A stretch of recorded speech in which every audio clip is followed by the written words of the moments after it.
Donc, bonjour à toutes et à tous. Bienvenue parmi nous pour ce webinaire organisé par l'Agence de développement du digital en partenariat avec l'ambassade des États-Unis au Maroc autour de la thématique digitalisation des PME, de l'idée à l'action. Nous avons la chance d'avoir parmi nous Monsieur Dimi Dorevka, donc professeur agrégé et directeur exécutif à l'Institut de commerce international à l'Université de l'Iowa, qui sera l'animateur de cette session. Avant de commencer, permettez-moi, mesdames et messieurs, de donner la parole à Madame Carole Volk, qui est consultante économique à l'ambassade des États-Unis au Maroc, pour donner son mot d'introduction.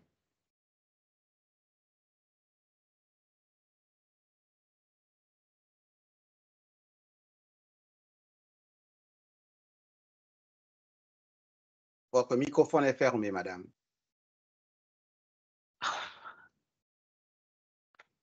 OK, à chaque fois, je ferme. OK. Excusez-moi. Mesdames et messieurs, bonjour. Excusez-moi. Et merci Rita pour l'introduction. Merci à Béja d'avoir organisé tous ensemble cette rencontre. Je suis Carole Volk. Je suis conseillère économique à l'ambassade des États-Unis ici à Rabat. Et pour moi, c'est un honneur de m'adresser à vous aujourd'hui à l'occasion de ce webinaire organisé en partenariat avec l'Agence de développement digital. Et c'est le premier en ce que j'espère être une longue série de webinaires animés par des experts américains sur le digital, le thème du digital. L'importance du thème de ce webinaire, la digitalisation des PME, est d'une importance qui sera jamais assez soulignée. En effet, les PME représentent au Maroc et partout dans le monde plus de 90% du tissu économique et sont des principaux moteurs de création de valeur ainsi que de l'emploi. Et comme je dis, ce n'est pas seulement au Maroc, et il y a une très grande connaissance de cela partout dans le monde, et c'est pour cela on valorise tellement les PME. Dans ce contexte, les technologies avancées jouent un rôle crucial dans la stimulation de la croissance économique et le développement durable au Maroc. Et elles favorisent l'innovation, augmentent la productivité et renforcent la compétitivité dans des secteurs clés au Maroc, tels que l'agriculture, le tourisme et l'industrie.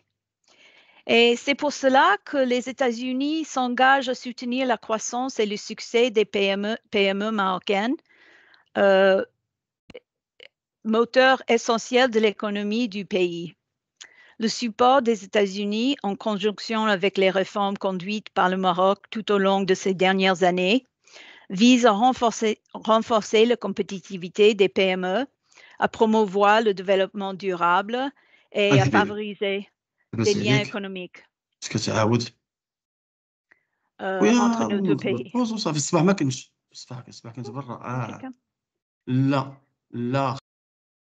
La relation entre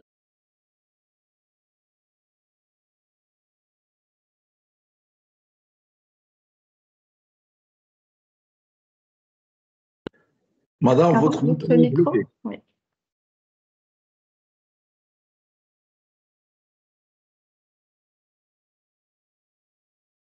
Carole, votre micro est coupé. On t'attend pour la... Ah, je pensais que vous avez fait mute parce qu'il y avait quelqu'un qui parlait. Mais pas moi. OK. OK. De toute façon, je suis heureuse de prendre part à cette initiative. J'espère que ce sera le premier dans plusieurs webinaires sur ce sujet. Et je remercie en particulier ADD et à Béja et Rita d'avoir facilité l'organisation de ce webinaire. Je comprends que le webinaire digitalisation des PME de l'idée à l'action de M. Dorevka est fascinant et promet d'être une source précieuse d'inspiration et de conseils pratiques pour tous ceux qui souhaitent faire prospériser leurs entreprises à l'ère numérique. Bonne écoute à tout le monde. Merci beaucoup, Carole. Tout le plaisir est pour nous de collaborer avec l'ambassade des États-Unis. Et maintenant, je donne la parole à notre directrice, Madame Khouloud Abja, pour donner un mot au nom de l'Agence de développement du digital. Merci Rita, est-ce que vous m'entendez? Oui.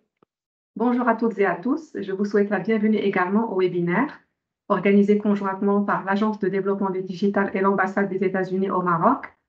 Je remercie chaleureusement toute l'équipe de l'ambassade des États-Unis qui a contribué à l'organisation de ce premier webinaire, et en particulier Madame Carole Volk, Madame Noura Belhami et Monsieur Daniel Nibarger.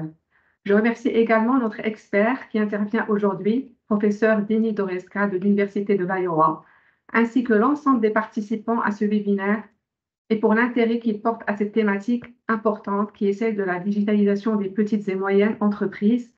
Comme l'a déjà souligné Madame Volk tout à l'heure, les PME représentent un nombre très important de tissus économiques du Maroc, et la digitalisation, elle touche désormais toute la chaîne de valeur des PME. À travers la digitalisation des piliers fonctionnels et opérationnels, l'entreprise profite des gains de productivité, des gains de temps, d'une optimisation de la gestion des flux de produits et de services, que ce soit en interne ou en externe, pour ne citer que quelques avantages. Dans ce cadre, l'Agence de développement du digital a un chantier parmi ces chantiers qui s'appelle Digital PME, qui comprend la mise en place d'un outil d'auto-évaluation de la maturité digitale des entreprises, tous secteurs d'activité confondus. Il s'agit de la plateforme Muqawala Raqmiya, qui est accessible à toutes les PME et qui permet de disposer de recommandations personnalisées en fonction du niveau de digitalisation, de la taille et du secteur d'activité de l'entreprise. Nous vous encourageons, chères entreprises, à utiliser cette plateforme sur le site muqawalarakmiya.gov.ma et suivre ainsi l'évolution de votre digitalisation sur la durée. Sans plus tarder, je passe la parole à Rita afin de lancer le webinaire et je vous souhaite un excellent webinaire. Je vous remercie encore une fois pour votre intérêt et aussi on se réjouit de pouvoir organiser d'autres webinaires avec l'ambassade dans les prochaines semaines. Merci. Merci beaucoup, Madame Abja. Donc, sans plus tarder, permettez-moi juste de donner un petit aperçu sur le parcours de Monsieur Dini Doreska, qui a eu la gentillesse et nous avons tout le plaisir de l'accueillir parmi nous pour cette première édition de webinaire avec l'ambassade des États-Unis au Maroc. Donc, Monsieur Dini Doreska est professeur agrégé, directeur exécutif de l'Institut de commerce international IIB à l'Université de l'Iowa aux États-Unis. Il est également certifié en affaires mondiales CGB, spécialiste et consultant en affaires internationales, formateur international en entrepreneuriat. Il est également membre du Bureau des orateurs du département des États-Unis et intervient souvent dans des sujets sur le commerce mondial, l'entrepreneuriat, l'innovation. Il a une expérience solide d'une vingtaine d'années dans la planification stratégique, le développement commercial, l'administration, et a conduit pas mal de formations en affaires internationales, en entrepreneuriat, dans de nombreux pays, y compris les pays du Moyen-Orient et en Afrique. Donc, sans plus tarder, je cède la parole à Monsieur Dimi Doreska. The floor is yours. On va arrêter le partage pour que vous puissiez partager votre présentation. Et merci. Bon webinaire. Merci beaucoup, Rita. Merci. C'est un grand plaisir pour moi d'être avec vous aujourd'hui pour parler d'un sujet aussi intéressant, aussi d'actualité, la digitalisation des petites et moyennes entreprises. Et nous allons ensemble discuter comment est-ce qu'on peut passer de l'idée à l'action. Je sais qu'on a déjà une salle archi-comble. Je sais qu'il y a des gens dans la salle qui ont déjà entamé ce processus au sein de leur compagnie. Donc, on va discuter ensemble, on va parler, on va partager, on va échanger et on va voir comment est-ce que on peut poser les jalons pour ceux qui n'ont pas encore entamé ce processus au sein de leur compagnie. Moi-même, je suis quelqu'un d'action. Je ne suis pas quelqu'un qui parle et puis qui remet ça pour demain. Non, je suis quelqu'un d'action. Ça veut dire quoi? Cela veut dire qu'après le webinaire, peut-être dans quelques mois, 2 ou 3 mois, je vais faire le suivi avec vous autres pour voir si vous commencez déjà à mettre en œuvre ce qu'on va discuter ici aujourd'hui. D'accord? Donc, c'est ce pacte-là que j'aimerais signer avec vous et voir que vous n'êtes pas en train de perdre votre temps loyalement ici cet après-midi ou ce matin pour moi, mais vous êtes venu ici pour prendre quelque chose que vous allez mettre en œuvre au sein de votre compagnie. D'accord? Donc, si vous êtes d'accord, mes chers amis, on va commencer, on va entamer le webinaire. Laissez-moi mettre ça sur mode de présentation. Voilà, donc avant même de parler de la digitalisation, la numérisation, j'aimerais vraiment commencer la discussion avec vous pour vous poser la question, c'est quel état d'esprit avez-vous? Quel est votre état d'esprit? Est-ce que vous avez une mentalité,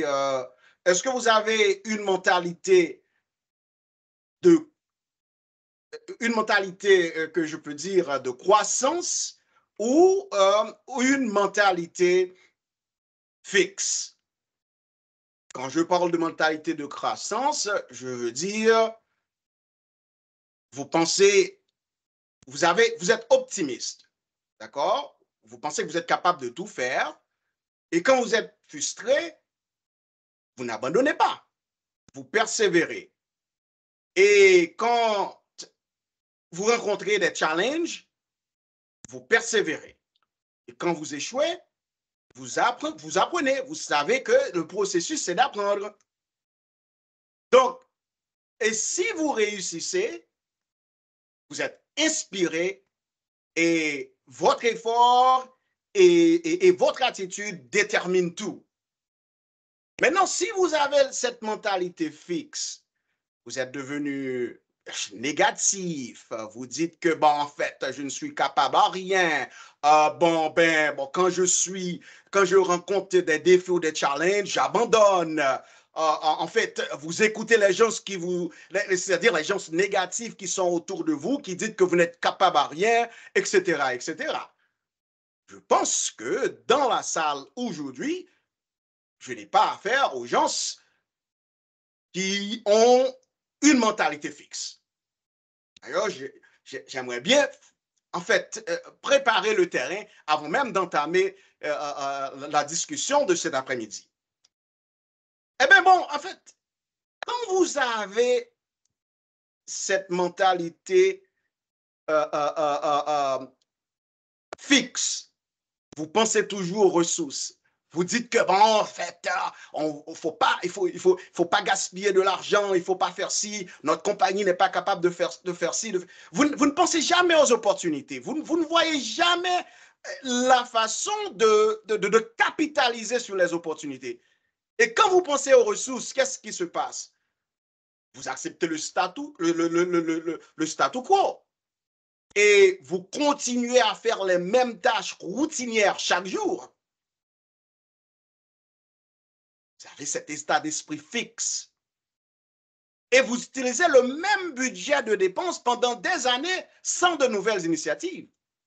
Même si vous avez les ressources, vous avez la capacité d'investir dans des innovations, vous ne voulez pas prendre le risque. Vous ne voulez pas faire l'effort parce que vous pensez aux ressources. Par contre, et ensuite, quand vous ne considérez même pas, vous considérez le changement comme une menace. D'accord?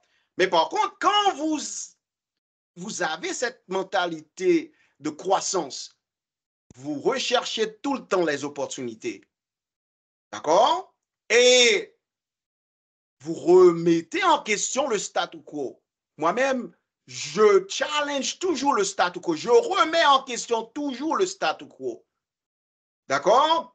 Et puis, vous avez cet état d'esprit de croissance et vous proposez de nouvelles initiatives et vous innovez constamment.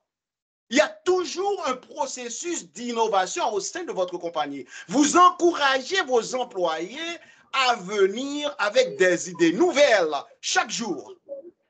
C'est là qu'on parle d'un état d'esprit de croissance, mes chers amis. Et puis, vous voyez le changement comme une opportunité, pas comme une menace. Et quand vous voyez le changement comme une opportunité, ben vous créez au sein de votre entreprise un environnement qui stimule la créativité. D'accord? Un environnement qui stimule la créativité. Là encore, vous placez l'innovation au premier plan. C'est là cet état d'esprit de croissance. Un état d'esprit qui nous pousse à capitaliser sur les opportunités, à innover, à créer cet environnement qui stimule la créativité au sein de notre entreprise. Mes chers amis, cultiver un état d'esprit axé sur les solutions, c'est la clé de votre succès dans cette 4e révolution industrielle. Une révolution qui est caractérisée par la numérisation, la digitalisation, les technologies modernes qui évoluent chaque jour, mes chers amis. C'est pourquoi avoir ce sens de créativité. Une créativité qui implique, c'est quand vous sortez des sentiers battus et vous regardez les choses différemment et de faire l'inattendu. Pour faire ce sursaut, mes chers amis, au sein de votre entreprise, à la numérisation, il faut avoir cet esprit de créativité. D'accord? Et en cultivant cet esprit de créativité, vous avez aussi un esprit entrepreneurial. Ça veut dire, vous avez la capacité de détecter rapidement, d'agir et de s'organiser dans des conditions incertaines. Vous ne savez même pas comment la fin va se définir, mais vous vous lancez dans le changement, vous vous lancez dans cette organisation sous des conditions incertaines. C'est aussi la capacité de persévérer, d'accepter et d'apprendre de l'échec et se sentir à l'aise avec un certain niveau d'inconfort. Naturellement, quand vous entamez un processus de changement, parfois, vous ne voyez pas le succès. Parfois, vous pensez avec la résistance qui existe au sein de l'entreprise, parfois, vous pensez que ça va échouer. Si vous persévérez avec cet état d'esprit de croissance, vous allez voir que le changement va aboutir à un succès et ce sera le succès attendu. D'accord? Maintenant, naturellement, il y a des obstacles. Il y a des gens qui vont dire, bon, en fait, il y a seulement une réponse correcte. Si on ne réussit pas de cette façon, cela veut dire que ce n'est pas bon. Il y a des gens qui disent, mais il faut être logique. Hein? Si vous n'êtes pas logique, ça veut dire que ça ne va pas réussir. Il faut suivre les règles, il faut être pratique, il faut devenir spécialisé, il faut éviter l'ambiguïté. Mais mes chers amis, je dois vous dire que l'ambiguïté va arriver d'une manière ou d'une autre, que l'on veuille ou non. Et si vous avez peur des échecs, si vous avez peur de commettre des erreurs, vous n'allez jamais entamer le processus de changement. Et vous avez cette créativité-là d'ailleurs. En tant que chef d'entreprise, vous avez cette créativité. Donc, pour stimuler la créativité au sein de l'entreprise, parce que le processus de digitalisation, le processus de la numérisation au sein de l'entreprise, ça doit être une initiative supportée par tout le monde. Hein.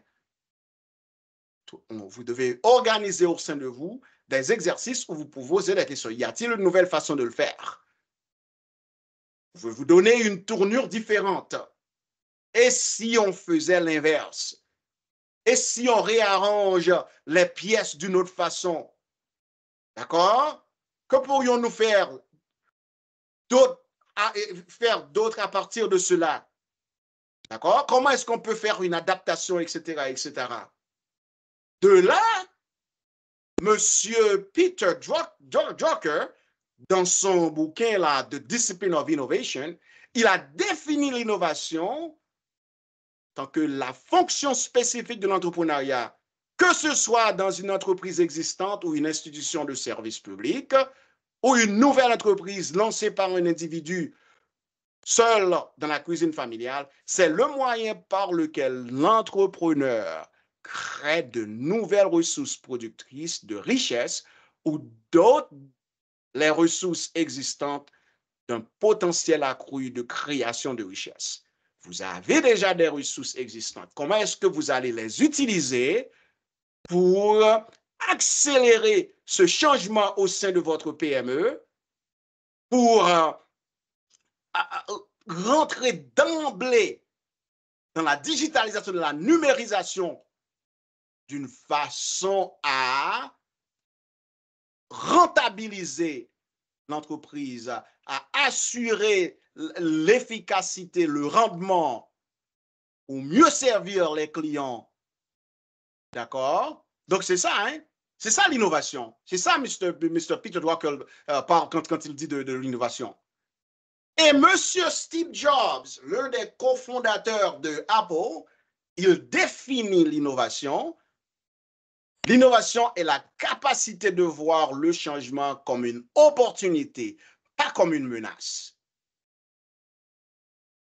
C'est comme ça qu'il a défini l'innovation.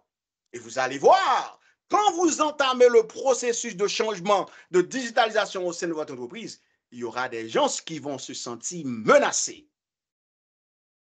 Donc, c'est à vous de préparer le terrain avant même de parler de ce changement. D'accord? Maintenant, parlons de l'importance de la digitalisation. Quand on parle de la digitalisation, mes chers amis, on voit la transformation numérique en tant qu'un processus essentiel à l'adaptation et à la croissance des petites et moyennes entreprises, comme les deux intervenants avant moi ont si joliment mentionné. C'est l'adoption et l'intégration des technologies numériques dans tous les aspects des opérations commerciales, telles que la gestion des ressources humaines, la livraison des produits et services, la communication avec les clients et les partenaires. D'accord? Donc,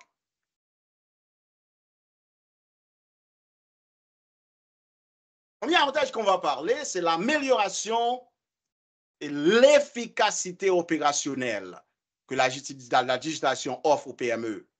D'accord? C'est un avantage concurrentiel crucial dans un environnement commercial de plus en plus numérisé. D'accord? Donc, quand on parle de l'amélioration et l'efficacité opérationnelle, ça se passe grâce à l'automatisation des processus et à la réduction des tâches manuelles. S'il y a des tâches qu'on se fait chaque jour, des tâches routinières, etc., il y a des façons d'automatiser ces tâches. Deuxième avantage, c'est accroître la productivité, le rendement des employés, le rendement de l'entreprise, en facilitant l'accès aux informations et en simplifiant la collaboration entre les équipes. D'accord? Quand on collabore dans les nuages qu'on appelle le cloud, d'accord? Je peux être ici aux États-Unis, un employé de l'entreprise. Je collabore sur le même document avec quelqu'un qui est basé près de 2000 km de moi, quelque part en Arabie Saoudite ou aux Émirats Arabes Unis, au Maroc, etc. Ça facilite la collaboration entre les équipes. Dans ce cas-là, ça assure le rendement de l'entreprise, mes chers amis. Une autre chose, c'est que ça vous aide à conquérir de nouveaux marchés. Ça élargit la portée de votre entreprise en atteignant de nouveaux marchés grâce au commerce électronique. Si vous voulez rentrer dans le commerce électronique et vous n'êtes pas digitalisé, vous continuez à utiliser les paperasses, les papiers, vous continuez à faire des choses manuelles, cela ne va pas être facile pour vous autres. Si vos canaux de vente sont à 100% manuels, mes chers amis, vous ne pouvez même pas vous internationaliser, hein? Quand on sait que le grand marché se trouve à l'échelle internationale. D'accord? Et notre avantage, c'est des expériences personnalisées aux clients. Vous savez que le client est roi. Si vous pouvez personnaliser chaque expérience du client, eh bien, vous allez fidéliser ce client. Vous allez rendre ce client fidèle, mes chers amis. Renforcer l'engagement avec le client en offrant des expériences personnalisées et en répondant plus rapidement aux demandes du client. Le client est roi.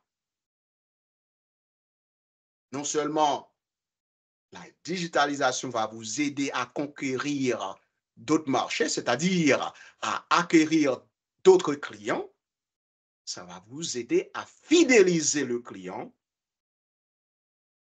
Or, à fidéliser le client, à aussi élargir cette clientèle. Parce que la digitalisation va vous aider à créer une plateforme où les clients fidèles peuvent donner des feedbacks positifs sur votre entreprise. Donc, une fois que vous êtes en ligne, une fois que vous êtes digitalisé, les feedbacks, ce n'est pas les feedbacks manuels où les gens vont déposer dans une Dropbox à votre entreprise, où c'est vous seulement qui va les lire, etc., etc. Donc, si les feedbacks sont en ligne, naturellement, ça a des côtés positifs et négatifs, naturellement, bien sûr. Cependant, si les feedbacks sont en ligne et sont positifs, donc ça va vous aider à conquérir, ça va vous aider à élargir votre clientèle. Et aussi, l'autre avantage, des meilleures prises de décision. Quand vous avez des choses en ligne, quand vous êtes digitalisé, toutes les informations sont avec vous très rapidement. Vous n'avez pas besoin d'aller dans des dossiers, dans des classements de dossiers pour chercher, bon, quel a été le feedback, quel a été le résultat de cette étude-là qu'on a fait, etc., etc. Les documents, les données sont déjà présents dans une base de données dans votre entreprise ou bien dans les nuages, dans the cloud. C'est beaucoup plus facile pour vous de prendre des décisions, hein? Vous avez des données sur le marché. Vous avez des données sur les marchés qui sont dynamiques. Vous connaissez aussi plus rapide des besoins du client, etc., etc. Donc, la prise de décision est beaucoup plus rapide et est beaucoup plus précise. Maintenant, passons aux exemples des technologies numériques que vous pouvez adopter au sein de votre entreprise. Il y a d'abord le cloud computing. Je parlais de ça. Quand vous utilisez les nuages pour stocker les documents, pour travailler, pour collaborer en équipe, etc., etc. Le cloud computing permet le stockage et l'accès aux données à distance. Exemple,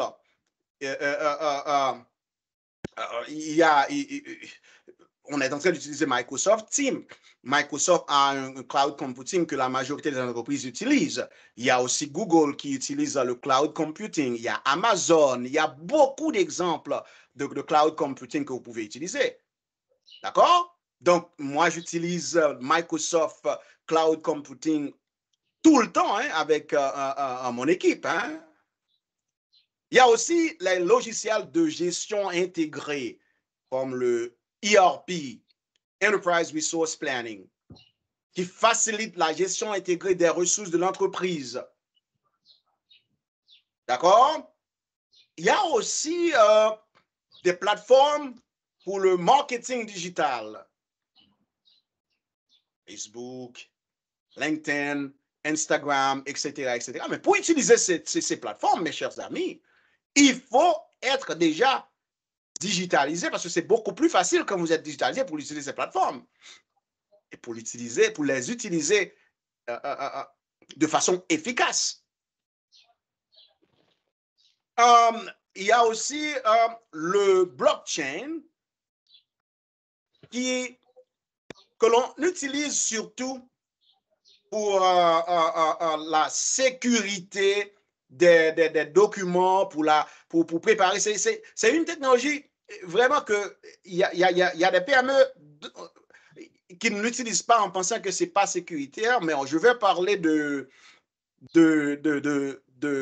l'Estonie, d'accord? Tout à l'heure dans les exemples, qui a utilisé le blockchain pour la documentation avec succès. Je vais en parler tout à l'heure, hein?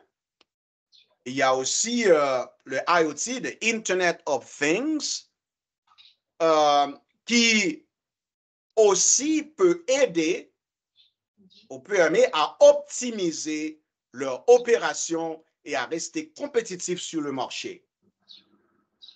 Maintenant, quels sont les défis et les obstacles? Je suis sûr que vous dites, en fait, voilà ce monsieur-là, hein, il est un professeur à l'université, il n'est pas sur le terrain avec nous, il n'est pas sur le terrain avec nous, il ne sait pas ce qui se passe, etc., etc. Alors, vous allez dire peut-être la première chose, mais ces choses-là, ils sont extrêmement chères. Comment est-ce que je peux faire le cloud computing? Comment est-ce que je peux m'abonner à Microsoft, à Amazon, Google pour le cloud computing, etc., etc. Eh bien, si vous ne cherchez pas, vous n'allez pas trouver. Hein? Hein? La connaissance, c'est le pouvoir. Vous n'êtes pas sans savoir, peut-être certains d'entre vous, hein? Vous n'êtes pas sans savoir que vous pouvez négocier avec ces compagnies-là un prix préférentiel pour les PME. Et il y a aussi un prix dépendant de votre utilisation, dépendant de votre usage. Donc, il y a beaucoup de façons de faire ça. Et aussi, l'économie que vous allez faire en vous digitalisant, ça, vous pouvez utiliser ça pour financer le processus de digitalisation. À long terme, vous allez gagner. L'autre chose que vous allez dire, bon, il n'y a pas cette compétence-là au sein de ma compagnie. Il n'y a pas des gens qui sont capables d'utiliser les technologies modernes, etc., etc. En fait, la mise en œuvre et la gestion des technologies numériques peuvent nécessiter des compétences spécialisées. Il n'y a pas à sortir de là. Cependant, ces compétences-là ne sont pas difficiles d'acquérir. Vous pouvez donner toujours des formations à l'interne pour mettre vos employés à jour. Ces compétences-là sont disponibles. Et ça ne va pas prendre trop de temps.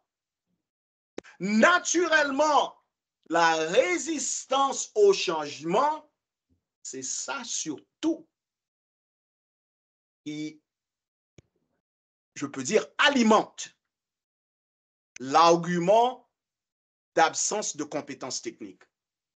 Ce sont toujours des gens qui résistent au changement, qui disent qu'il n'y a pas de compétences, on ne peut pas faire parce que les gens ne sont pas capables, etc., etc., etc. Ces employés-là peuvent être réticents à adopter de nouvelles technologies, ce qui peut entraver le processus de digitalisation. Et je vais vous donner un exemple tout à l'heure, quand on arrive aux exemples, et comment la Cour suprême du Kenya comment la Cour suprême est arrivée à surmonter à la résistance au changement. D'accord? Il y a aussi des gens qui disent que, et la sécurité, je peux vous dire maintenant, la sécurité n'est pas garantie à 100%. Cependant, il y a une forte amélioration de la sécurité des données qui sont dans le cloud computing, qui sont dans le nuage. Il y a tellement de façons à sécuriser ça. La sécurité existe. Il y a aussi un autre défi dont on parle souvent, c'est l'intégration avec les systèmes existants. Parfois, quand on se digitalise, il y a des systèmes manuels qui sont tellement nécessaires et ils sont difficiles à intégrer avec les systèmes digitalisés. Là encore, les gens qui sont résistants au changement vont dire, bon, en fait, comment est-ce qu'on va faire ça? Il faut commencer à faire des pas de bébé. Ce n'est pas du jour au lendemain que vous allez intégrer tout. Hein? Vous allez vous donner ce qu'on appelle un plan d'action avec des dates limites. Et même si vous ne respectez pas les dates limites à la lettre, vous recommencez. Vous cherchez d'autres façons à réaliser l'objectif. D'accord? Donc c'est ça. L'intégration, ça va prendre du temps. Ça va être beaucoup plus rapide pour un système par rapport à l'autre. C'est à vous de dire, c'est à vous de savoir comment est-ce que vous allez planifier cette intégration sans mettre de pression sur votre équipe. D'accord? La planification est très importante. Maintenant, si on a la digitalisation, on peut capitaliser sur l'intelligence artificielle, qui est la simulation de l'intelligence humaine dans des machines ou des systèmes informatiques. Les algorithmes et les modèles qui imitent la pensée humaine. En apprendre de l'expérience, comprendre le langage naturel, reconnaître des modèles et aussi résoudre des problèmes, même prendre des décisions, hein, mes chers amis. Et quand on parle de l'automatisation des tâches répétitives, on est là, mes chers amis, dans le domaine de l'intelligence artificielle. Et pour capitaliser sur l'intelligence artificielle, il faut être déjà dans le numérique. Donc, les PME peuvent utiliser l'intelligence artificielle dans l'automatisation des tâches, des tâches répétitives. Ça, là, pas du tout. Je suis sur une réunion parallèle, mais pas de problème. Ça va? Dans l'optimisation des processus, dans l'analyse rapide des données et dans le développement des produits ou services. C'est ça, encore, pour capitaliser sur l'intelligence artificielle, il faut être déjà dans dans le numérique. Cela peut vous aider à gagner en efficacité, à prendre des décisions plus éclairées et à rester compétitive sur le marché. Non seulement le marché de chez vous, mais le marché mondial. Et si vous n'êtes pas déjà sur le digital, je ne vais pas dire que c'est trop tard, mais je vais dire il faut vraiment, il faut vous mettre à jour. C'est depuis 2019. Oracle Report dit que 50% des travailleurs utilisent actuellement une forme d'intelligence artificielle au travail contre 32% l'année avant, c'est-à-dire l'année dernière, en 2018. C'est les travailleurs de certains pays adoptant l'intelligence artificielle plus de 2 fois plus que d'autres. Donc, si vous n'êtes pas digitalisé, vous ne pouvez pas prendre l'avantage de l'intelligence artificielle. L'intelligence artificielle existe dans la comptabilité. Il y a la firme de comptabilité Ernst & Young qui a conclu un accord avec la société d'intelligence artificielle Symphony AI pour aider ses clients, du secteur des services financiers à lutter contre la fraude, la détection de la fraude. D'accord? Et aussi l'information comptable, ChatCPA. C'est un bot formé pour des CPA pour répondre aux questions comptables. Et on a parlé d'automatisation des tâches, déjà, pour remplir des formulaires fiscaux, etc., etc. Donc, c'est là l'intelligence artificielle existe. Et il y a la revue MIT Technology dit que les estimations suggèrent que 4 pays africains à eux seuls, le Nigeria, le Ghana, le Kenya et l'Afrique du Sud, pourraient récolter jusqu'à 136 milliards de dollars de bénéfices économiques d'ici 2030 si les entreprises de ces pays commençaient à utiliser davantage d'outils d'intelligence artificielle. Mes chers amis, le futur, c'est maintenant. Le futur, c'est maintenant. Qu'est-ce que je veux dire par là? Avec les progrès de la puissance de calcul, avec la disponibilité des grands ensembles de données, avec les percées dans la recherche algorithmique et l'intégration généralisée dans diverses industries, si vous n'êtes pas dans la numérisation, si vous n'êtes pas digitalisé, vous allez être vraiment derrière. Vous allez être en retard. Vous ne pouvez pas capitaliser sur les opportunités qui existent à travers le monde. Donc, quand on parle davantage de la numérisation, on parle de l'efficacité, l'expansion, la réduction des coûts, l'amélioration de l'expérience de client, la compétitivité sur le marché. Naturellement, il y a des considérations éthiques à faire. Il y a des considérations éthiques. Il y a la confidentialité. Il faut donner toujours la priorité à la confidentialité des informations des individus. Il faut donner toujours la priorité aux informations que vous recevez du client. D'accord? C'est un grand problème quand on parle de confidentialité des données.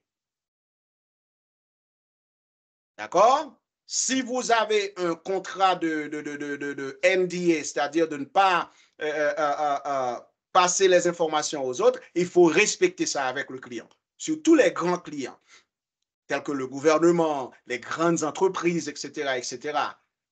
Donc, être digitalisé ne veut pas dire que toutes vos informations sont en ligne. Non. Il faut faire tout ce que vous pouvez pour sécuriser les données.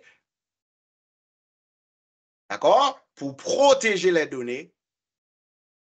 Naturellement, il y a un certain niveau de vulnérabilité qui existe quand on est digitalisé. Vulnérabilité due surtout au mauvais usage des écrans et du numérique. Parfois, il y a des employés, même au sein de l'entreprise, sur l'ordinateur de l'entreprise, qui font du mauvais usage, qui vont sur des sites qui ne sont pas permis, qui vont sur des sites où les informations peuvent être volées, etc., etc. Donc, la formation, l'éducation des employés, ça doit être de façon continue. Moi-même, à l'université, on nous envoie tout le temps des informations, comment se protéger quand on est en ligne, de ne pas ouvrir des emails, des emails qu'on reçoit des inconnus, de ne pas cliquer sur les liens qui venant des gens qu'on ne connaît pas, etc., etc. Il y a un certain niveau de vulnérabilité. Et cette vulnérabilité cause une transformation négative de nos sociétés, surtout au niveau des jeunes, qui reçoivent des informations et qui ne sont pas capables de vérifier si ces informations-là sont vraies ou fausses. Et même, il y a même des employés au sein de l'entreprise qui sont vulnérables à ce niveau. Maintenant, nous allons parler des exemples. D'accord? Parlons de e-Estonie. C'est ce pays-là, Estonie, qui se situe en Europe de l'Est. Les dirigeants des PME ont ce qu'on appelle l'esprit numérique. C'est parce que le gouvernement estonien a créé un écosystème où tout se fait en ligne. Mais ça a été poussé par des dirigeants des PME qui avaient déjà l'esprit numérique. Ils avaient des principes clairs et honnêtes. L'Estonie a une population de 1,3 million de personnes. Eh bien, ils ont créé cette infrastructure-là que vous voyez. Comment ils ont décrit ça dans ce schéma-là que vous regardez. Ce qu'on appelle le X-Road, qui est le trafic de données sur une autoroute. Et ça se fait vraiment de façon rapide. Ils ont leur propre cloud computing system. Et ça a été créé en 2001. C'est la combinaison la plus sûre pour la sécurité des informations. C'est protégé par un système gouvernemental et les PME ont capitalisé sur ça pour se digitaliser. Et pour la sécurité des données, l'Estonie a utilisé 3 piliers. La confidentialité, la disponibilité et l'intégrité. Et l'intégrité est préservée par le blockchain. Ils utilisent le blockchain pour préserver l'intégrité, pour sauvegarder les données des clients. Et ils ont commencé à faire ça depuis 2012. Depuis 2012, ils ont commencé à faire ça. Donc, presque 100% des produits et services sont digitalisés en Estonie. 100%, même les services gouvernementaux. On peut même se marier en ligne en Estonie. Même les services gouvernementaux. D'accord? Comme vous regardez ici dans ce schéma-là. D'accord? Maintenant, on a déjà parlé, prise de décision rapide, etc., etc. 3 millions d'heures de travail économisées par année. Vous imaginez la productivité que la digitalisation peut apporter chez votre PME. 3 millions d'heures de travail économisées par année en Estonie avec cette campagne de e-Estonie. D'accord? Maintenant, le Kenya. Je vais vous parler de cette compagnie-là qui s'appelle Aquaresh. C'est une compagnie qui a été fondée par un de notre Mandela Washington Fellow. Il était ici à l'université de Iowa en été 2016. Il était dans notre programme de Business Leadership. Donc, de retour chez lui, il a fondé cette compagnie. C'est une compagnie, c'est la première plateforme piscicole du Kenya qui permet aux pisciculteurs, aux fabricants d'aliments pour poissons et aux acheteurs de poissons de commercer et d'établir des relations de confiance. Il a créé une plateforme en utilisant un IoT qui connecte le pisciculteur avec sa compagnie et puis il fait la connexion avec les fabricants d'aliments pour les poissons. Tout se fait à travers la plateforme, une plateforme électronique, le paiement, la commande, le contact avec le client, toutes les données sur le client, l'information sur les poissons, etc., etc., des informations si le poisson est malade, s'il n'y a pas assez d'alimentation, etc. Tout se fait en ligne. Tout se fait en ligne. C'est une compagnie qui est 100% digitalisée. Ne reçoit pas de cash. Tout se fait à travers la plateforme.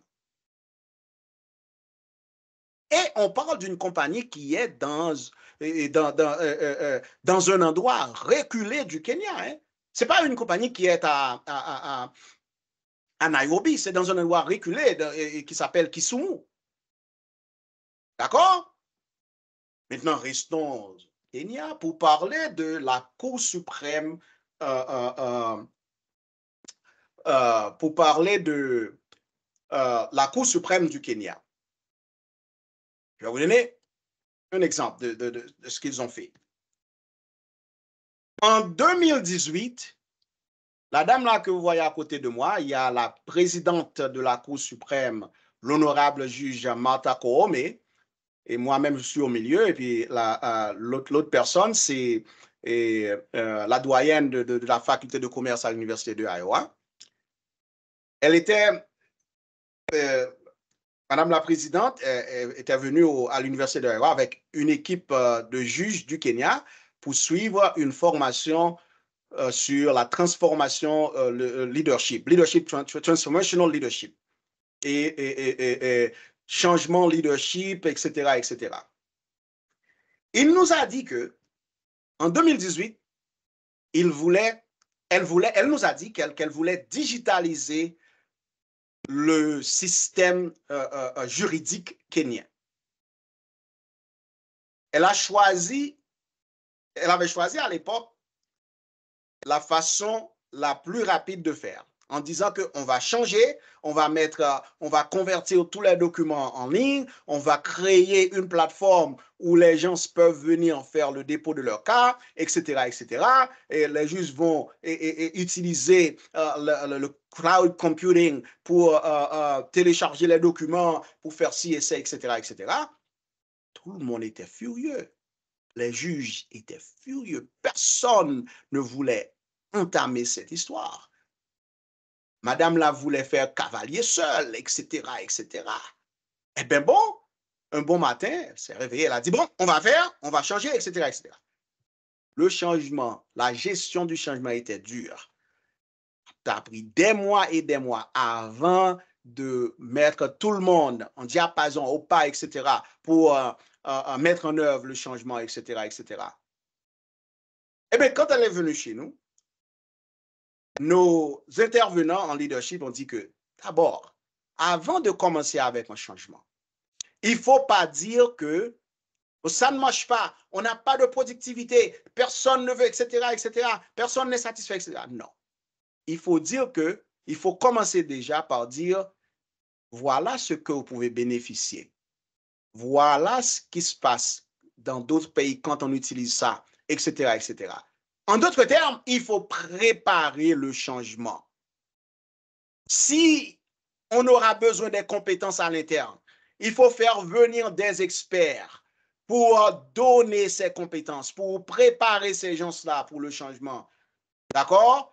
Il faut aussi trouver des champions, des gens qui sont d'accord avec vous et qui peuvent aller dans leurs unités à travers la compagnie pour parler du changement, pour dire que voilà ce qu'il faut faire, etc., etc. Eh bien, elle a dit que si je savais ce processus, les choses seriont beaucoup plus faciles pour nous au Kenya quand on voulait digitaliser le système judiciaire.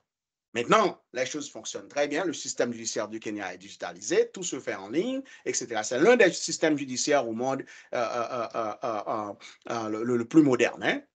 C'est l'un des plus modernes systèmes judiciaires au monde, le système au Kenya. Maintenant, parlons d'un pays où il y a une résistance au changement. Vous connaissez l'Allemagne. Eh bien, ils ont un amour particulier pour le télécopieur, le fax machine. Je suis sûr qu'il y a des gens parmi vous ici dans la salle qui n'ont peut-être jamais vu un télécopieur. Depuis les années 90, avant l'arrivée de l'Internet, après l'arrivée de l'Internet, la majeure partie des compagnies à travers le monde ont fait table rase de leurs télécopieurs. En Allemagne, cette réputation-là, malgré l'Allemagne a une réputation pour son efficacité, d'accord? C'est comme si qu'on n'est pas dans l'ère de l'Internet quand on est en Allemagne, parce que 4 sur 5 des entreprises utilisent encore des télécopieurs en Allemagne. 4 sur 5 des entreprises utilisent des télécopieurs. Donc, vous parlez d'efficacité, vous parlez de rendement, vous parlez de rapidité. En lieu et place d'envoyer en pièce jointe par un email une lettre signée électroniquement, eh bien, le système juridique allemand n'accepte toujours pas ce qu'on appelle la signature électronique. Il faut imprimer la lettre sur une feuille de papier, signer ça avec un stylo, et puis mettre ça sur un télécopieur, et puis envoyer ça au destinateur, etc., etc. 4 entreprises sur 5, mes chers amis.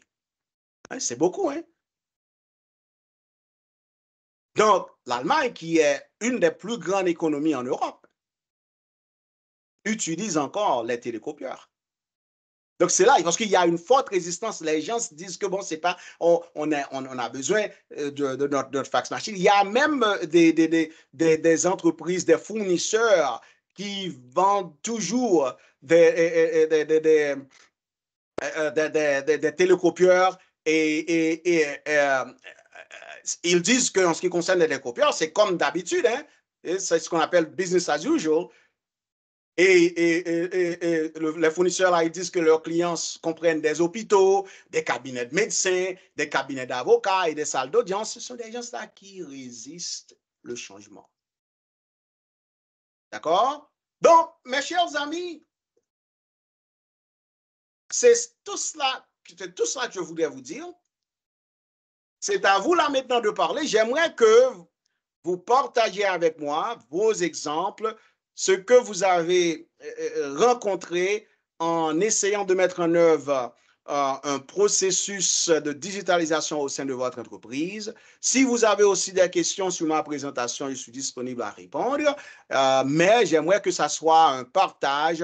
Et je suis sûr qu'il y a des gens dans la salle qui ont déjà digitalisé leurs entreprises, qui ont des expériences qu'ils peuvent partager avec nous, etc., etc. C'est à vous de parler. Je vous écoute. Merci beaucoup, Dimi. Donc, effectivement, on ouvre à la salle. Ceux qui ont des questions sur le contenu, mais également sur des questions relatives à leur parcours de transformation digitale ou des questionnements par rapport en fait, à toute question qui est en rapport avec l'usage des technologies dans votre entreprise. Nous avons la chance d'avoir avec nous M. Doreska pour ça, donc n'hésitez pas. On est là pour vous écouter. Voilà.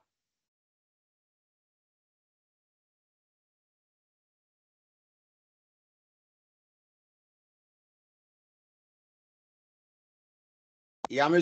Moussaou Abdellah. Donc, je vois votre image. Vous avez une question ou vous voulez partager quelque chose avec nous? N'oubliez pas que je suis professeur à l'université. J'aime mettre les gens sur le spot là. Hein. Allez-y. Oui, bonsoir, professeur. Bonsoir. Écoutez, Allez-y. donc, vous voulez partager quelque chose avec nous? Oui, tout à fait. Donc, je suis pas au Maroc, je suis en France. D'accord. Mais donc, vu les problèmes qu'on rencontre ici en France, en Europe, donc par rapport à la digitalisation ou la numérisation des sociétés PME, PMI, le problème rencontré, c'est donc le manque de formation, le manque de maturité, le manque de sensibilisation, voire le manque de compétences en interne. Donc, tout ça, ce sont des freins qui sont en train de se faire supporter petit à petit parce qu'il y a des outils qui sont mis en place, par exemple des subventions donc à l'équipement, des subventions à l'achat de matériel, des subventions donc à la formation, donc offrir éventuellement des formations donc, à des jeunes, etc., pour un stage ou pour une formation continue, pour qu'ils puissent donc prendre en main le CPME, voire un coaching. Pensez-vous que, par exemple, vu les moyens dont ils disposent ces PME, PMI au Maroc, puissent éventuellement aussi surmonter ces freins pour pouvoir donc, je dirais, ouvrir la fenêtre de la numérisation, la digitalisation dont vous parlez? Effectivement, je pense que c'est possible. Là. Et quand je parle de la préparation du terrain, et vous venez de mentionner tout ce qu'on doit faire pour préparer le terrain, les formations à l'interne, la sensibilisation, aussi des partenariats avec des institutions comme l'Agence de développement du digital au Maroc pour voir quelles sont les ressources disponibles au niveau gouvernemental et même avec les partenaires bilatéraux comme l'ambassade des États-Unis d'Amérique, etc., etc. Les ressources sont là. C'est à vous de chercher les ressources. Là. Restez chez vous dire que, bon, en fait, c'est trop cher, il n'y a pas de ressources, etc., etc. Parfois, l'ADD peut-être inviter un intervenant pour faire l'information, pour vous aider avec la formation. Il y a aussi des formations que les ambassades donnent, etc., etc. Donc, c'est à vous de chercher les ressources. Maintenant, une fois préparé le terrain et les gens sont motivés, sont déjà mobilisés, etc., etc., maintenant, c'est à vous maintenant de chercher où ça qu'on va commencer. Mettons le cloud computing. Au lieu d'avoir Microsoft, Word, Excel, etc., maintenant, est-ce qu'on peut utiliser ce qu'on appelle le full suite de Microsoft avec le cloud pour le partage des documents, pour collaborer ensemble, avoir le team, etc., etc. Est-ce qu'on ne peut pas faire comme ça? D'accord? Et quand on a Google, Google a aussi ces mêmes fonctions-là. Donc, c'est à vous de savoir par où commencer. Il ne faut pas essayer de faire tout en même temps. Il ne faut pas essayer de faire tout en même temps. Il ne faut pas dire, bon, on va mettre notre équipe de digital marketing en place. On va mettre notre équipe d'engagement du client en place. On va mettre... Non. Il faut commencer. Il faut faire ça graduellement. C'est là qu'on rencontre la résistance, les résistances au changement. C'est quand on essaye de faire tout en même temps. D'accord? Donc, c'est une très bonne point là. C'est un très bon point, une très bonne question, oui, une très bonne clarification. Oui. D'accord? Merci bien. Qui d'autre? Donc, je pense que c'est peut-être... Oui, monsieur je finis avec ça, s'il vous plaît. Je pense que c'est plutôt, donc, je suis d'accord avec ce que vous dites, mais le coaching éventuellement de ces gens-là est très important. Et est-ce que le gouvernement marocain ne peut pas éventuellement, via l'ADD, de mettre éventuellement une agence nationale de l'accompagnement au numérique pour ces gens-là? Ça, c'est quelque chose d'institutionnalisé qui permettrait donc d'instaurer une confiance entre ces PME et cette institution-là, parce qu'il y a aussi la crainte de faire appel à des gens qui peuvent ne pas faire le travail comme il faut et ce qui va empirer la situation. D'accord. Je peux apporter peut-être des éléments de complément, si vous permettez. Oui, Donc, allez-y. merci, monsieur Abdel, déjà pour votre présence et pour l'attention portée pour notre webinaire. Juste en complément par, on va dire, les informations pratiques qu'a donné Dini, je souhaite vous informer que l'Agence de développement du digital, justement, a parmi ses missions la promotion de la digitalisation auprès des citoyens avec grand C, y compris les entreprises. Et ce que nous faisons aujourd'hui, par exemple, en termes de ces webinaires, on organise également des sessions de formation de temps à autre tout en s'appuyant sur des partenaires régionaux et au niveau central. L'idée étant, et l'objectif derrière, en fait, c'est de sensibiliser, d'accompagner davantage les PME, de répondre aux questionnements par rapport à leur digitalisation. Nous avons un chantier digital PME qui est inscrit dans la feuille de route de l'agence et comme a dit Madame Pouloud au début de cette session, donc nous avons mis dans ce cadre-là en place une plateforme, Muqawala Raqmiya. On va vous laisser encore le lien dans le chat.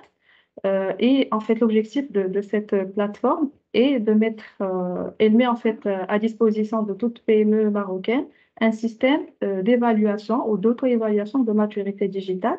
L'idée derrière étant donc de permettre à toute entreprise de savoir où est-ce qu'elle en est, de bénéficier d'un premier kit de recommandations par rapport aux différentes dimensions qu'on aborde lorsqu'on veut parler transformation digitale, en commençant par la stratégie, en passant par les ressources humaines, la technologie à utiliser, etc.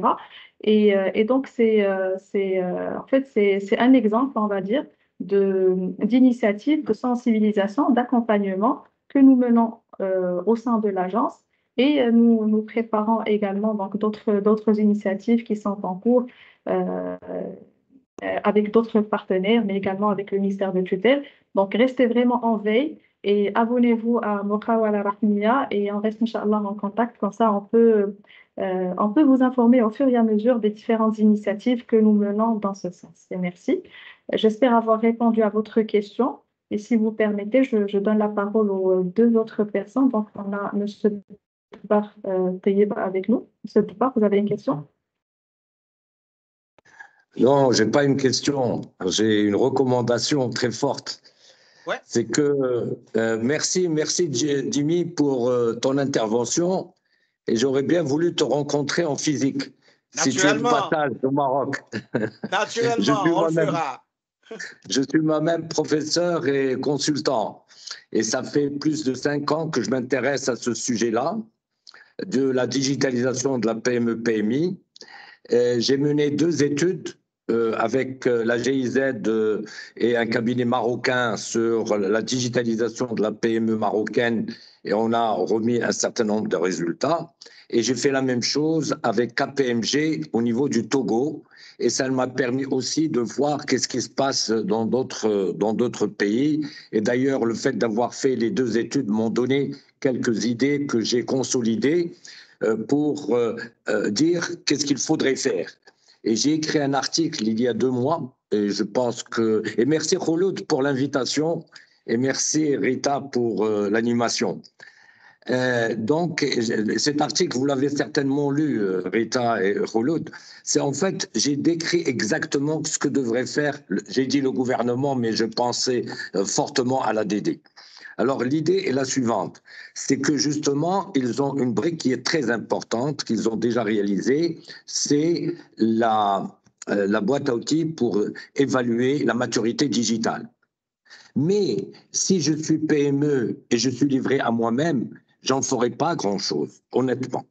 Mon idée est la suivante, c'est-à-dire qu'en se basant sur cet outil, il faudrait qu'il y ait des actions sectorielles et mobiliser des associations professionnelles pour que ces associations professionnelles puissent sensibiliser leurs membres de la nécessité du digital.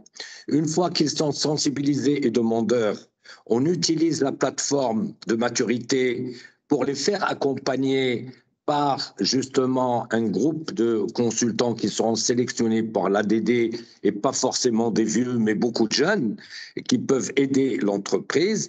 Une fois qu'ils ont fait la maturité, ils définissent un plan d'action en fonction des besoins de l'entreprise et l'accompagner. Et bien évidemment, tout ça en cloud.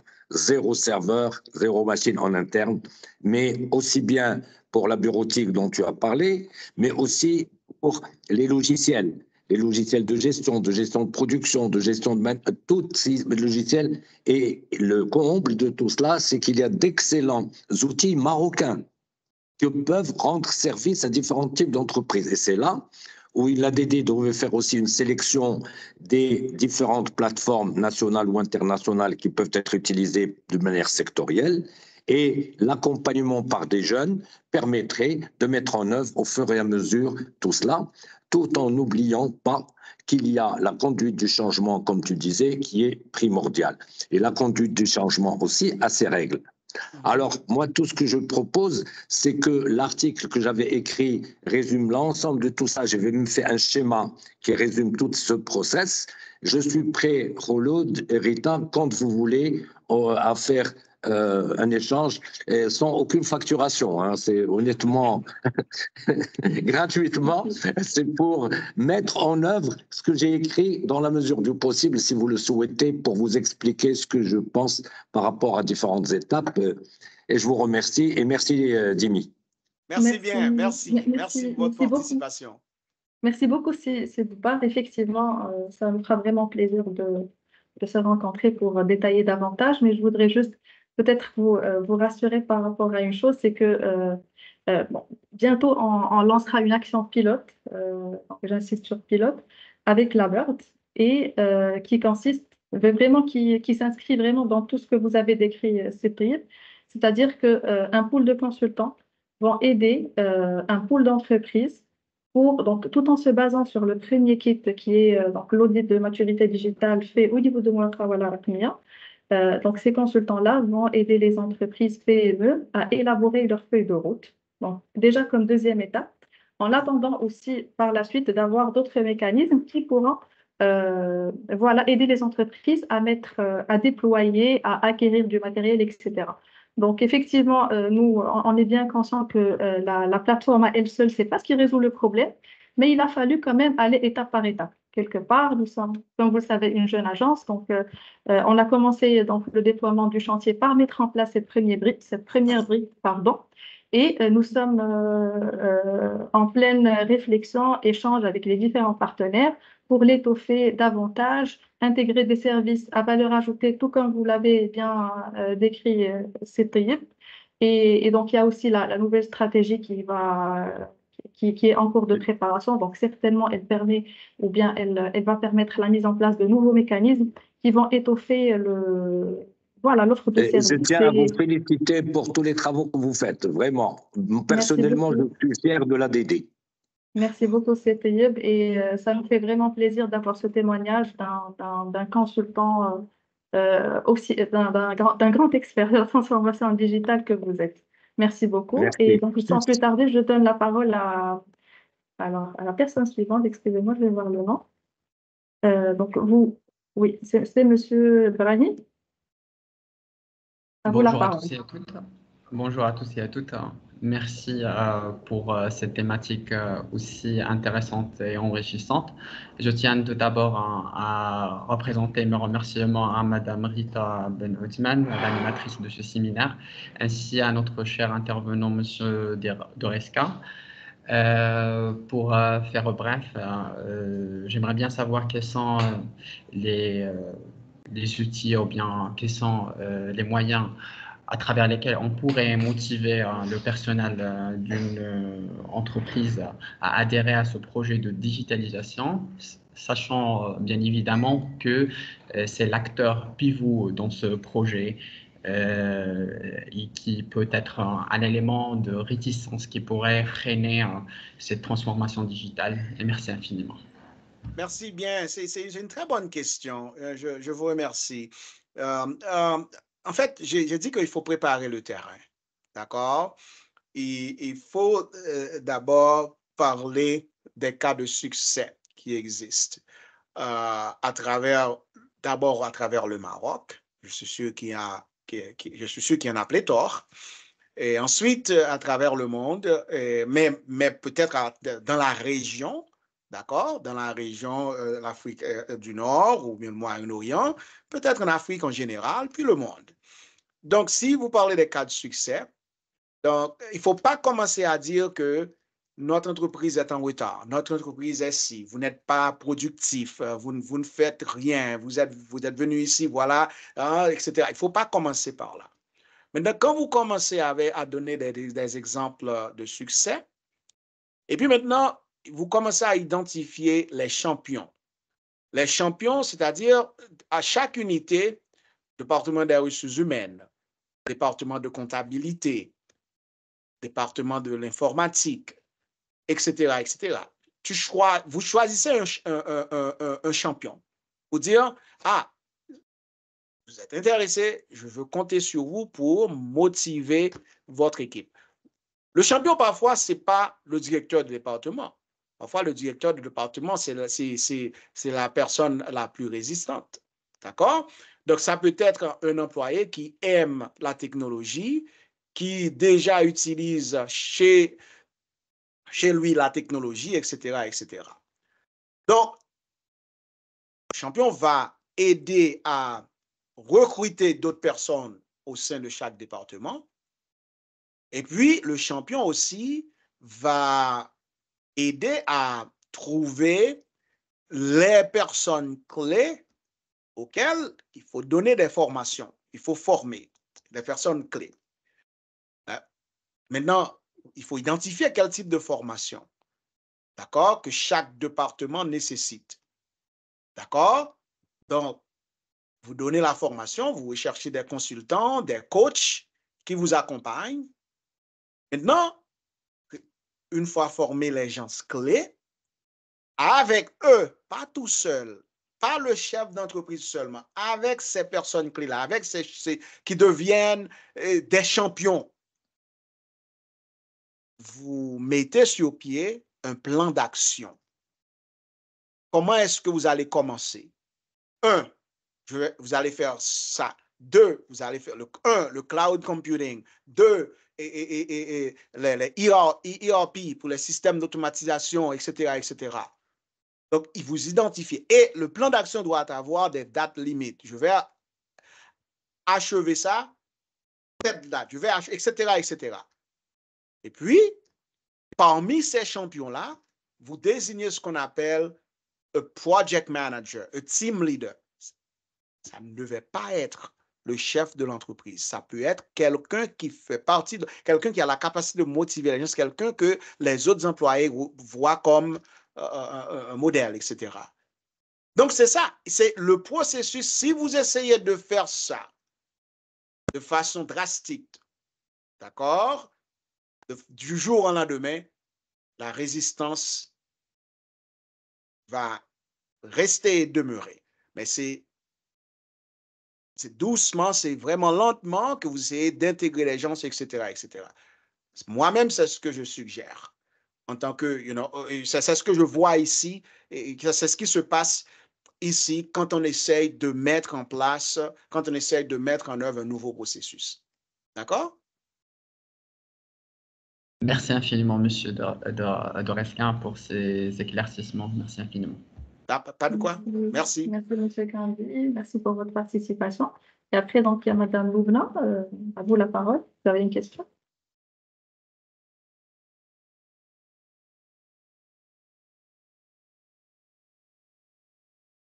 Ou sinon, donc, on passe au suivant. M. Bouanani.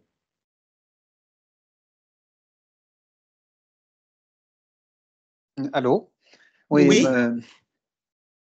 Bonjour. Donc, tout d'abord, je tiens à remercier Madame Rita pour m'avoir donné la parole. Et à travers elle, l'agence ADD pour la qualité de ses interventions. Je suis ses activités depuis longtemps, c'est très intéressant. Merci beaucoup, Monsieur Doresca, aussi pour la qualité de votre intervention, où on a appris beaucoup de choses. En fait, je n'ai pas de questions, mais c'est plutôt un constat à partir duquel je vais donc traduire une petite problématique et après une proposition de solution. Donc, je serai bref. Le constat qu'on peut relever au niveau de la digitalisation des PME, à mon avis, ou d'après mon expérience, je suis consultant et formateur en même temps, c'est que le coût de l'investissement dans la digitalisation pour les PME et surtout pour les très petites entreprises qui forment l'écrasante majorité du tissu économique marocain s'avère en dehors de leur capacité ou des moyens de ces petites entreprises. Donc, si je prends l'exemple des ERP, il est imaginable qu'une PMI ou une très petite entreprise puisse s'offrir un logiciel d'ERP pour la digitalisation. Donc, le coût peut être un blocage, une source de blocage à la digitalisation des PME. La problématique, elle est où? Quand on parle de coût, on parle d'investissement, on parle de financement.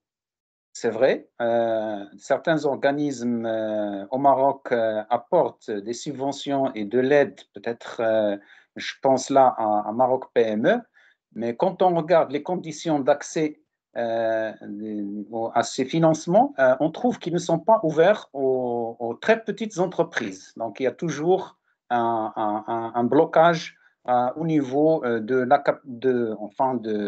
l'accès à ces financements pour les très petites entreprises.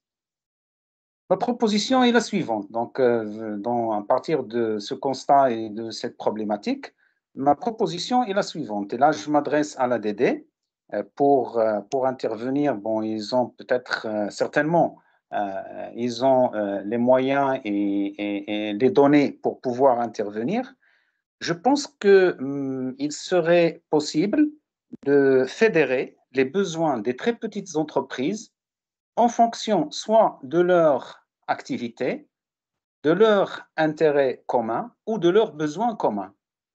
Si je prends par exemple l'exemple des coopératives, les coopératives qui sont très nombreuses au Maroc et qui travaillent sur des produits de tiroir, ce sont des micro-entreprises qui ont besoin d'outils de digitalisation, mais ils n'ont pas les moyens de s'offrir, c'est un luxe pour eux.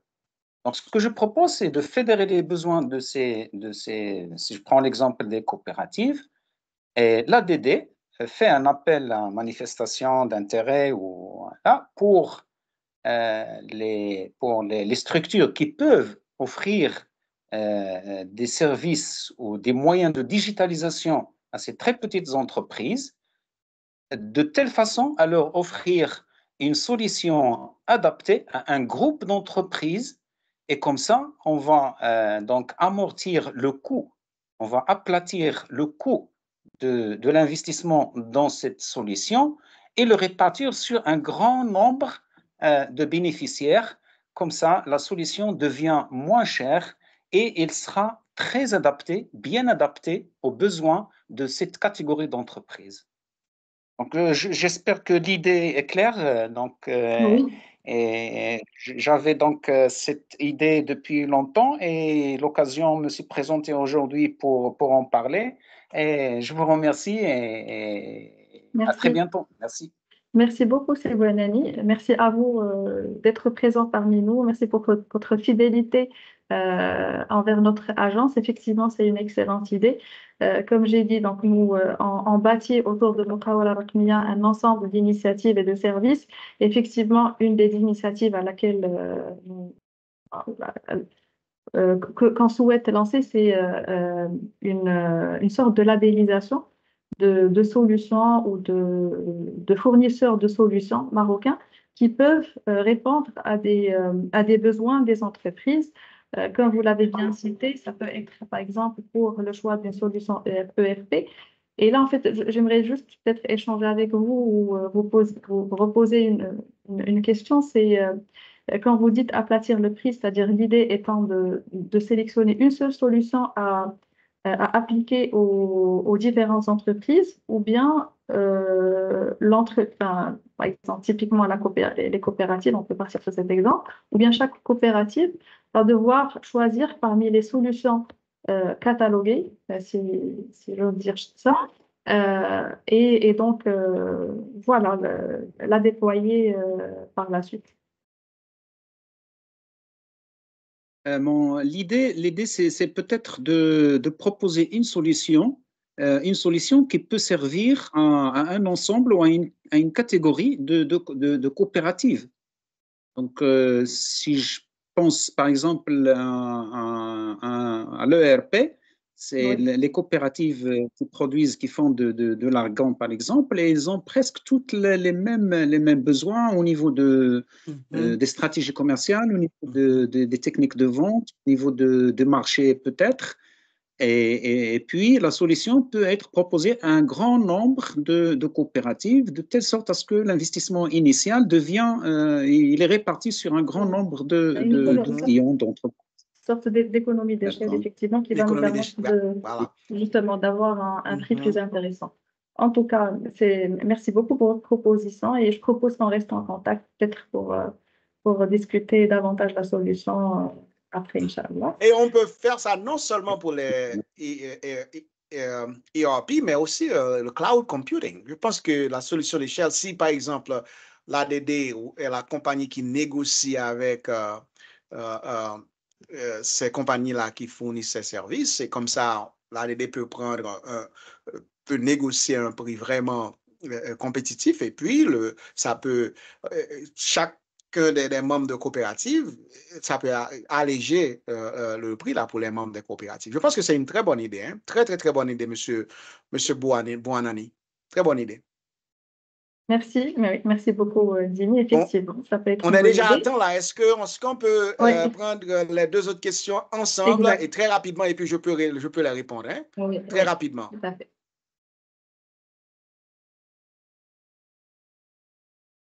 Donc, il y a Madame Loublanc. Oui, bonjour. Vous arrivez à bonjour. Bon. Oui, merci beaucoup, Madame Rita, pour l'organisation de ce webinaire. Je tiens à remercier aussi professeur Demi pour sa présentation. Dans le cadre de ma thèse, je travaille sur les facteurs qui influencent les PME marocaines à adopter des technologies d'information et de communication en se focalisant sur le marketing digital. Et bien sûr, après une étude qualitative et une autre quantitative, j'ai trouvé qu'il existe des facteurs technologiques liés à la technologie en elle-même, par exemple le niveau de complexité, la compatibilité comme vous avez mentionné tout à l'heure. Il y a d'autres facteurs organisationnels liés par exemple au top management support, aussi au niveau de l'innovation et aussi des facteurs environnementaux par rapport par exemple à la pression concurrentielle et aussi la pression des clients, etc. Donc, à votre avis, professeur, quels sont les facteurs décisifs pour adopter la technologie ou bien les technologies d'information et de communication au sein d'une PME dans un pays en voie de développement? Parce que je suis sûre, si on pose la question à une PME au Maroc et une autre aux États-Unis, je pense que la raison pourquoi ils ont adopté la technologie n'est pas la même. Non, tout à fait. En fait, merci bien pour la question. L'essentiel, c'est de savoir les besoins du client. Et c'est de savoir aussi où se trouvent les clients.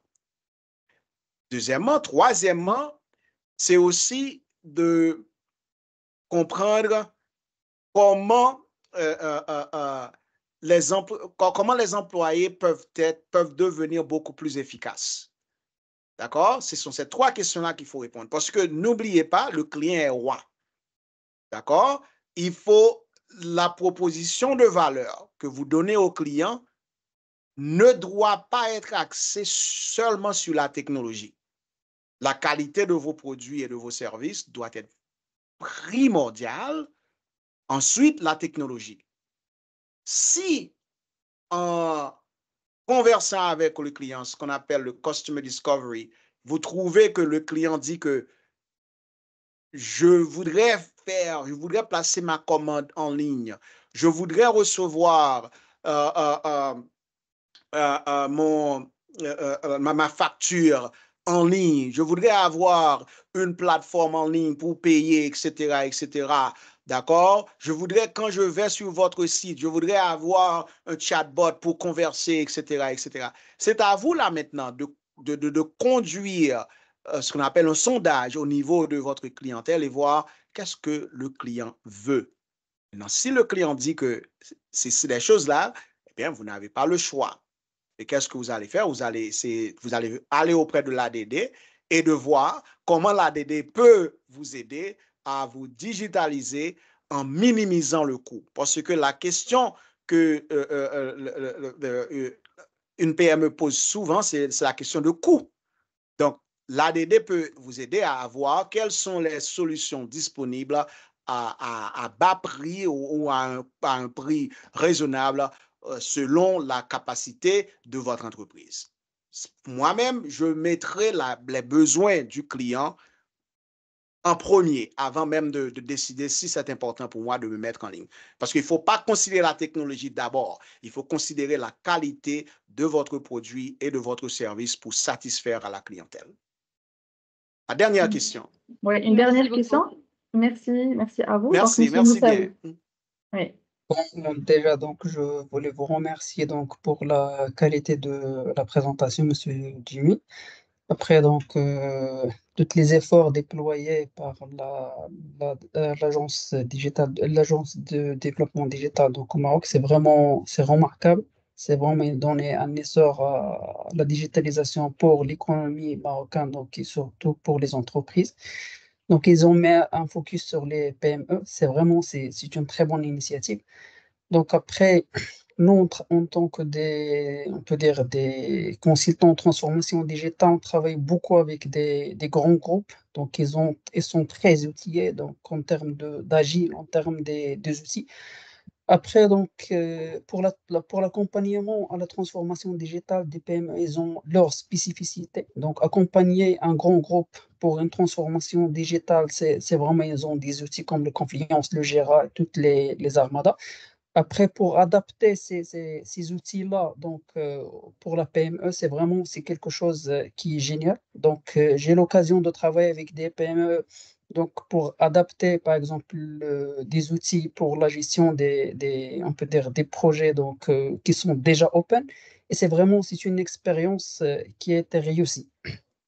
Donc, on peut dire, c'est pas une adaptation des outils des grands groupes donc, vers la PME, mais donc, on a plusieurs outils qui sont dans le marché, qui sont déjà gratuits, donc qui sont open. Donc, je ne suis pas là pour, on peut dire, citer des exemples après. Donc, on a plusieurs. Donc, à la PME de chercher des outils qui sont adaptés à son contexte.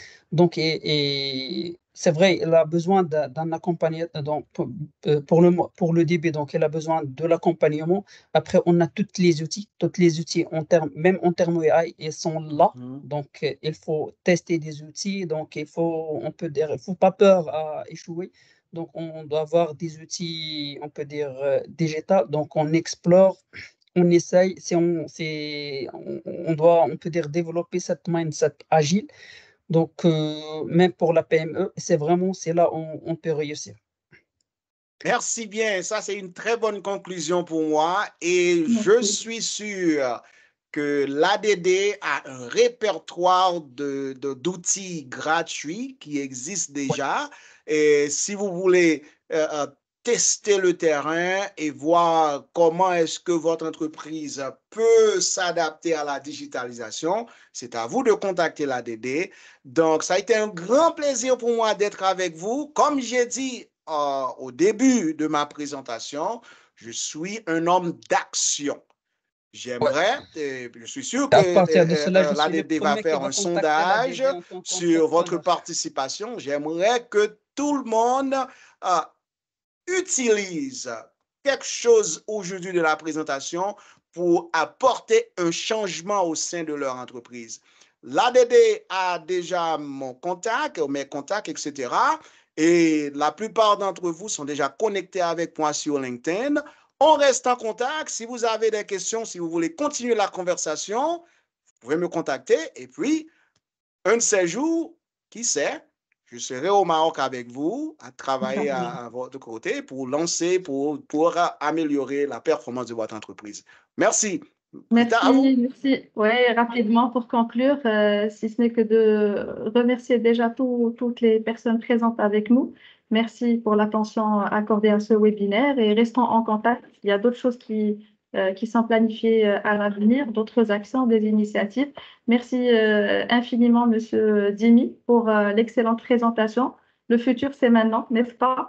Donc, à toutes les entreprises, mettez-vous au digital. Et puis, un grand merci à l'ambassade des États-Unis au Maroc pour cette belle collaboration et au plaisir, Inch'Allah, d'organiser prochainement des sessions autour de thématiques pertinentes et intéressantes pour vous. Le lien du webinaire sera mis par la suite au niveau de la plateforme. Si vous voulez regarder à tête reposée, voilà, les différentes séquences. Et puis, on se donne rendez-vous très bientôt, Inch'Allah, pour une nouvelle session. Et à très bientôt. Merci beaucoup. À très bientôt. Bonne fin de Bon journée. week-end. Ciao. Bon Merci. week-end à vous. Au revoir. Au revoir.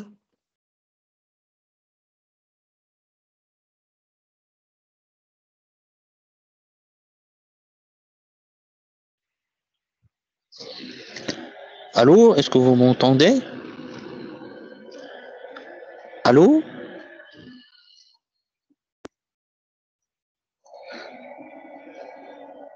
Allô?